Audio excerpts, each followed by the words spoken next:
எல்லாருமே ஒன்று நடந்து போன விஷயத்தை பற்றி புலம்பிக்கிட்டு இருப்போம். அப்படியே இல்லையா, நடக்க போகிற விஷயத்தை பற்றி யோசிச்சுக்கிட்டு இருப்போம். இன்னும் இப்படி செய்யலாம், அதை இப்படி செய்யலான்ற ஒரு கற்பனை ஓட்டத்தில் இருப்போம். இப்போ என்ன நடக்குதுன்ற விஷயத்தை பற்றி கவலையே பட மாட்டோம். அந்த ஒரு காரணத்தால் தான் நாம் இன்னும் சரியாக வாழ முடியலை அப்படின்ற ஒரு விஷயத்தை தெள்ளத்திலேயே எடுத்துரைக்கிற மாதிரி ஒரு கதையை பார்க்க போகிறோம். என்னன்னு பார்த்தீங்கன்னா, ஒரு தொழிலதிபர் இருக்கேன். அவர் என்ன பண்ணுறாருன்னு பார்த்தீங்கன்னா, தன்னுடைய தொழில் செஞ்சுக்கிட்டு இருக்காரு. திடீர்னு நஷ்டம் வருது. அதற்கான காரணம் பங்குதாரர்கள், அதற்கான காரணம் வாடிக்கையாளர்கள், அதுக்கான காரணம் ஏகப்பட்ட காரணங்கள் இருக்குது. அவர் தோல்வி அடைஞ்சிட்டார். சரிங்களா? இப்போ என்ன பண்ணுறாரு, தான் வீட்டுக்கு நேராக போகலை, நேராக ஒரு ஆற்றங்கரையில் போய் உட்காடுறாரு. சோகத்திலே இருக்காரு. அந்த ஆறை பார்த்துக்கிட்டே இருக்காரு. மாலை நேரம் ஆகுது. ஆனவுடனே என்ன பண்ணுறாரு, கவலையில் கையில் கொஞ்சம் அந்த மணலை தடவுறாரு. தடவும் போது சில கற்கள் அவர் கையில் கிடைக்குது. அந்த கல் எடுத்து அந்த ஆறில் எறிகிறார். நம்மளாம் அந்த படத்துலாம் பார்த்துருக்கோம் இல்லையா, பொதுவாக அந்த கல்லை எடுத்து ஒரு விளையாட்டுக்கு எறிவோம்.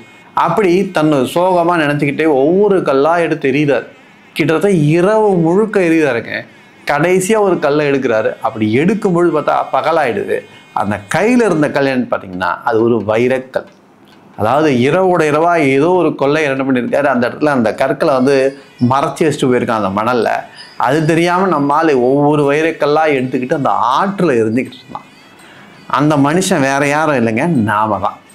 நாம் என்ன பண்ணுறோன்னா, நடந்து போன விஷயம் நேற்று நடந்து முடிஞ்சிருக்கோம், இல்லை போன வாரம் நடந்து முடிஞ்சிருக்கோம், இன்னும் சில பேருக்கு 10 வருஷத்துக்கு முன்னாடி நடந்து முடிஞ்சிருக்கோம். அந்த காயத்தை உள்ளே வச்சுக்கிட்டு இன்னமும் அழுதுகிட்டு இருக்கோம். இன்னமும் அதை பற்றி யோசிச்சுக்கிட்டு இருக்கோம். இன்னமும் அவரை பார்த்தா நமக்கு கோபம் வரும். இன்னமும் அவரை பார்த்தா நாம் ஏன் இப்படி பண்ணோம். இதுக்கு மேலே ஒரு எடுத்துக்காட்டு வேற. ஆறாதே நாவினால் சுட்டவடுன்னு வள்ளுவரே சொல்லியிருக்காரு. அதுபோல் நாம் யோசிச்சுக்கிட்டே இருக்கோம். நாம் அந்த பழைய விஷயங்களை பற்றியே பேசிக்கிட்டு இருக்கோம். அப்படியே இல்லையா, இன்னும் கொஞ்சம், அதாவது நான் இன்னும் ஒரு 5 வருஷத்தில் இப்படி ஆக போகிறேன், இன்னொரு 10 வருஷத்துல நான் இப்படிப்பட்ட சாதனைகள்லாம் செய்ய போகிறேன், இப்படிப்பட்டன்னு ஒரு கற்பனை குதிரையில் ஓடிக்கிட்டு இருக்கோம். ஆனால் உண்மையிலேயே நாம் வாழ வேண்டிய இந்த கணம் அப்படின்றத நம்ம வாழறோமா அப்படின்னு கேட்டிங்கன்னா நிச்சயமாக இல்லை. அதை நம்ம நழுவ விட்டு கொண்டே இருக்கிறோம். ஆங்கிலத்தில் ப்ரெசன்ட் சொல்லுவாங்க, அதாவது கிஃப்ட். அப்படிப்பட்ட இந்த கிஃப்ட் ப்ரெசன்ட்னு சொல்ல இந்த நிகழ்காலத்தை நாம் அனுபவிக்காமல் வெறும் பின்னமும் முன்னமும் பார்த்துக்கிட்டு இருக்கோமே தவிர இப்போ இருக்கக்கூடிய அந்த நொடியை நாம் அனுபவிக்கிறதுக்கு தயாராக இல்லை. யார் ஒருத்தர் இந்த நேரத்தை பயன்படுத்துகிறார், இப்போ இருக்கக்கூடிய இந்த நிகழ்காலத்தை தனக்கு சாதகமாக பயன்படுத்துகிறாரோ அவருடைய எதிர்காலம் ஒளிமயமாக இருக்கும். எதிர்காலம் ஒளிமயமாக இருக்கும் பொழுது, இப்போ நாளைக்கு வரும்பொழுது அது நேற்றாக மாறும்போது, அப்போ நேற்று என்ன ஆகும்னா நீங்கள் வெற்றி அடைந்த மனிதராக தான் இருப்பீங்க.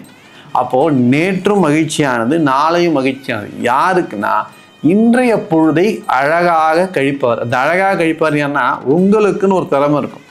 அந்த திறமையை நீங்கள் இந்த உலகுக்கு வெளிக்காட்டுவதற்கான முயற்சியில் இருந்தீங்க அப்படின்னா இன்றைய பொழுது சிறப்பாக கழித்தது.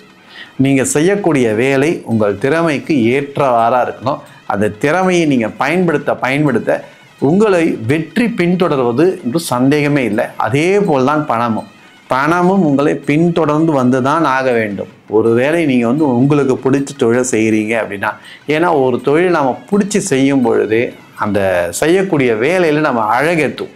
அப்படி அழகு ஏற்றும் போது நிச்சயமாக அதற்கான வாடிக்கையாளர்கள் உருவாவார்கள். வாடிக்கையாளர் உருவாகும் நிச்சயமாக நாம் பண விஷயத்துலையும் பெரிய ஆள் ஆகும்.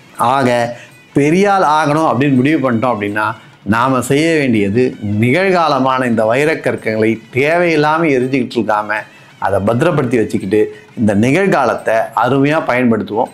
இது போன்ற அருமையான கதையையும் கருத்தையும் நாம் தினந்தோறும் கேட்கணும் அப்படின்னா கார்த்திக் குமரன் இம்ப்ரெஷன்ஸ் என்ற இந்த யூடியூப் சேனலை சப்ஸ்கிரைப் செய்யுங்க. இது போன்ற அருமையான கருத்துக்களும் கதைகளும் உங்களை நாளை சந்திக்கிறேன். மீண்டும் சந்திப்போம். நன்றி, வணக்கம்.